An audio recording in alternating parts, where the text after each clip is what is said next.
কেন হুন বলতে কিন্তু ঠোঁটটা চোখা করতে হবে অবশ্যই, কারণ কি এখানে ওয়াও আসছে তাই না। ঠোঁট চোখা হয় কয় জায়গায় কে বলতে পারেন? দুই জায়গায়। সেটা কি কি? ওয়াও এবং পেশ। মাশাআল্লাহ, আমরা এটা শুরু শুরু পড়েছিলাম, যেখানে ওয়াও সেখানে গোল। বলেন তো, যত পেশ তত গোল।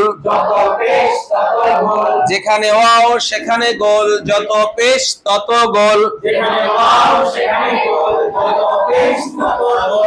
الذين هم عن صلاتهم ساهون